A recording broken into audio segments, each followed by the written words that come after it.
साथियों सलाम, नमस्ते, सत श्री अकाल और जय भीम जोहार। साथियों, आज दिल्ली के जंतर मंतर पर जो कुछ हुआ उससे आप वाकिफ हैं, उससे आप परिचित हैं। पर्यावरणविद कहे जाते हैं, शिक्षाविद कहे जाते हैं। सोनम वांगचुक मैग्सेसे अवार्ड विजेता है, सम्मानित हो चुके हैं। और उन्हें जिस तरह जंतर मंतर से उठाया गया सुबह और कहाँ ले जाया गया, बाद में बयान आया हालांकि पुलिस के कि भैया बीमार हैं, इनकी स्थिति दयनीय है और हाईकोर्ट का फैसला था, एक निर्देश था, इसका हम पालन कर रहे हैं। अब तक पालन नहीं हो रहा। सारे लोग वहां पहुंच रहे थे, उनसे आग्रह किया जा रहा था कि आप अनशन तोड़ दीजिए। अनशन अपने लिए तो कर नहीं रहे थे, छात्रों के लिए कर रहे थे। सिस्टम में जो सड़ांध बढ़ गई है उससे निजात के लिए कर रहे थे। एक ही तो मांग थी लोगों की कि कुछ ना एक प्रतीकात्मक ही सही शिक्षा मंत्री धर्मेंद्र प्रधान इस्तीफा दे दें, दिलवा दिया जाए। क्योंकि 21 नौजवान लड़कों की नीट पेपर परीक्षा का संदर्भ समझिए आप, बलि दी जा चुकी, कुर्बानियां हैं उनकी बच्चों की, लेकिन कोई बात करने नहीं आया। लेकिन पुलिस जरूर भेज दी गई उनको उठाने के आज सुबह। इस पर क्या क्या रिएक्शंस हैं मैं चाहूंगा कि आप सुने। जैसे अभिजीत दिपके क्या कहते हैं। अभिजीत दिपके खुद जो है अनशन पर बैठ गए और पहले से ही अनशन पर हैं। आईएसआई के राष्ट्रीय अध्यक्ष अपने 2-3 साथियों के साथ, नेहा वोरा, वो क्या कहती है वो सुनवाए। और इस पर अपने टाइगर जयराम मैं तो क्या कहते हैं, क्या सोच है उनकी, वो भी सुनवाएंगे दोस्तों। लेकिन मुझे अचानक से याद आ रही है सर्वेश्वर दयाल सक्सेना की कविता पंक्ति कि लोकतंत्र को जूते की तरह लाठी में लटकाए भागे जा रहे हैं सभी सीना फुलाए। जी साथी, ये यथार्थ है, ये हकीकत है। और ये कार्टून देखिए, भास्कर से साबार में आपको दिखा रहा हूं। ये कार्टून छापा एक दिन पहले भास्कर ने। ये भी आपको तल्ख हकीकत से रूबरू कराएगा, कटु सत्य जिसे कहते हैं। अब सुनिए सीधे अभिजीत दिपके क्या कहते हैं पूरे घटनाक्रम पर, क्या राय है उनकी। और उनके गुंडों ने सुबह सोनम सर को चुपके से यहाँ से उठाने की कोशिश की। जैसे गुंडे और क्रिमिनल्स लोगों को किडनैप करते हैं, वैसे सोनम सर को किडनैप किया और जबरदस्ती घसीटकर यहाँ से लेकर गए। उन्हें यह लग रहा था अगर वो सोनम सर को यहाँ से हटा देंगे, जबरदस्ती उठा ले जाएंगे, तो ये आंदोलन खत्म हो जाएगा, आंदोलन कमजोर पड़ जाएगा। लेकिन अब सोनम सर की जगह मैं इंडेफिनाइट हंगर स्ट्राइक पर बैठ रहा हूं। मैं अपना अनशन शुरू करने जा रहा हूं और मेरे साथ यहाँ पर हमारे स्टूडेंट्स और साथी हैं, नेहा है, मनीष है, वो लोग अमीन, हमाद, ये सारे लोगों की हंगर स्ट्राइक पहले दिन से जारी है। और मैं भी अपना इंडेफिनाइट हंगर स्ट्राइक शुरू कर रहा हूँ आज से। तो इस गलतफहमी में बिल्कुल भी कोई मत रहिए कि ये आंदोलन पीछे हटेगा, हम पीछे हटेंगे, इस गलतफहमी में मत रहिए। ये आंदोलन अब बहुत बड़ा होगा। इन लोगों ने बहुत बड़ी गलती की है, हमारे साथ मारपीट करके, स्टूडेंट्स के साथ मारपीट करके सोनम सर को घसीटकर इन लोगों ने इनकी जिंदगी की सबसे बड़ी गलती की है। इन्होंने प्रूफ दे दिया है कि ये लोग तानाशाह के लोग हैं। इन लोगों ने प्रूफ दे दिया है कि ये तानाशाह के गुंडे हैं। ये डेमोक्रेसी नहीं होती है। किसी भी डेमोक्रेसी में कोई इंसान शांतिपूर्ण तरीके से प्रदर्शन कर रहा है, उसको ऐसे घसीट कर नहीं लेकर जाते।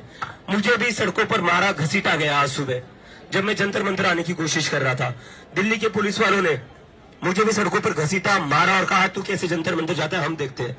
और जैसे ही सोनम सर को यहाँ से उठा ले गए तो कहते अब चला जा जहां जाना है।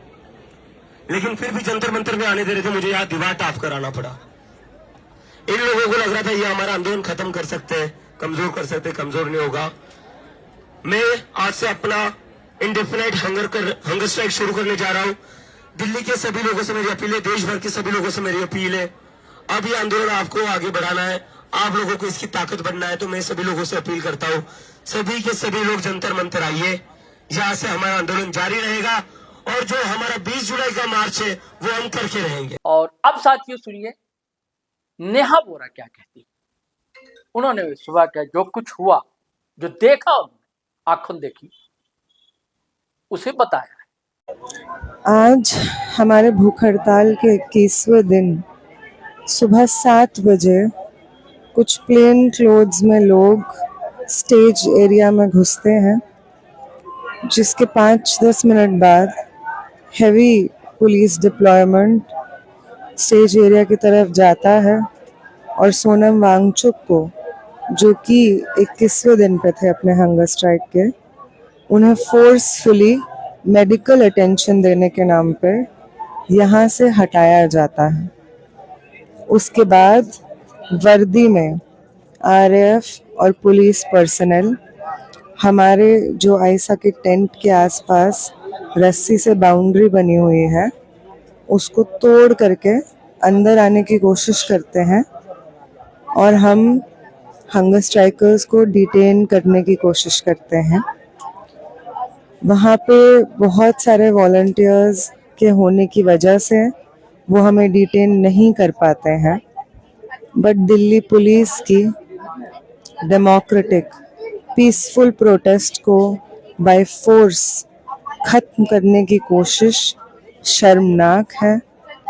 एक तो ये सरकार 21 दिन से भूखे बैठे हुए आम स्टूडेंट्स और सोनम वांगचुक के ऊपर कोई संज्ञान नहीं लेती है, और ऊपर से हमारे हंगर स्ट्राइक के 21वें दिन फोर्सफुली मारपीट करके हमें हॉस्पिटल में भर्ती कराने की कोशिश होती है।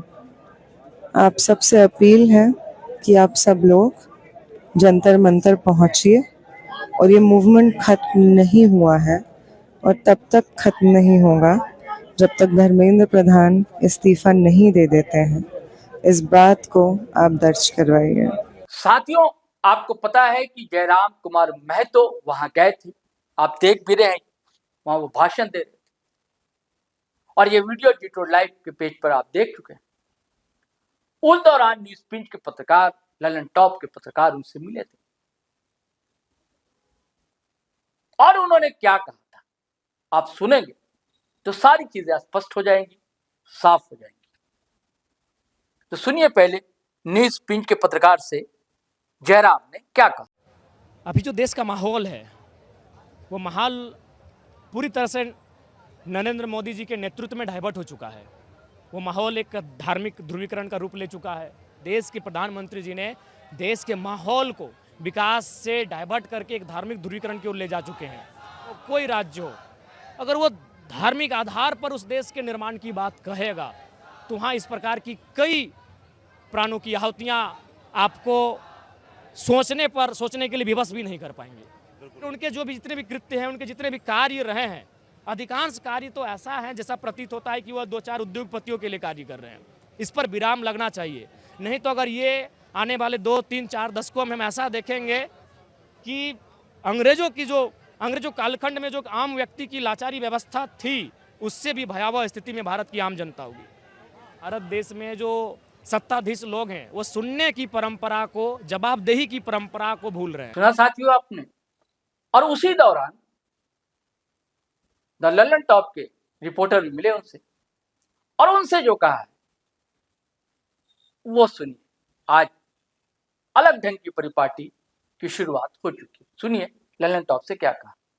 मनमोहन सिंह जी, उन पे आलोचना करने पर आपको एंटी नेशनलिस्ट का टैग नहीं मिलता था, यानी आप उस समय सरकार की आलोचना कर सकते थे। अभी देश में एक नैरेटिव सेट हो चुका है कि आप वर्तमान में अगर नरेंद्र मोदी जी के खिलाफ बात करते हैं तो आप सोच लीजिए देश के नागरिक हैं ही नहीं। साथियों, ये पहली बार नहीं है कि आंदोलनकारियों के साथ ऐसा बर्ताव कर रही है सरकार। इस 10-12 साल में ऐसे कई उदाहरण। जेडी अग्रवाल प्रोफेसर थे कानपुर के, रिटायर्ड हो गए थे, और गंगा के शुद्धिकरण को लेकर वो अनशन कर रहे थे, सरकार ने नहीं सुनी।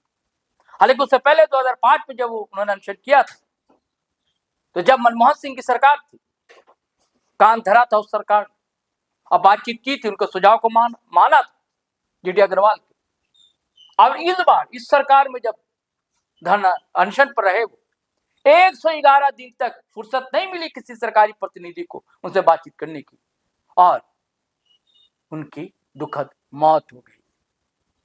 और यही आशंका थी दरअसल इनको लेकर। अपने देश में उबाल सा है दोस्तों। आपने देखा रांची में भी कल लोगों ने धरना दिया था उनके समर्थन, और सभी के बयान आ ही रहे। जयराम खुद गए थे और भी कई साथी वहां गए दिल्ली, अब 20 को भी जाएंगे कई। क्या सरकार को इतना लापरवाह होना चाहिए? हम कहते हैं कि हमारा लोकतंत्र जो है दुनिया का सबसे बड़ा लोकतांत्रिक देश है, और ऐसी चीजें नहीं होनी चाहिए, कतई नहीं। सरकार को संज्ञान में लेना चाहिए चीजों को, और पटरी पर सारी चीजें आ जाए। यही नौजवान चाहता है, यही छात्र चाहते हैं, यही जनता चाहती है, यही किसान मजदूर चाहते हैं, यही हम भी चाहते हैं। चलिए साथियों, चलता हूं, फिर नए वीडियो के साथ हाजिर रहूंगा। लेकिन आपसे गुजारिश है, अगर आपने हमारा चैनल सब्सक्राइब नहीं किया तो कर लीजिए। वीडियो हमेशा की तरह धड़ाधड़ फटाफट खटाखट शेयर कीजिए, लाइक कीजिए, कमेंट कीजिए।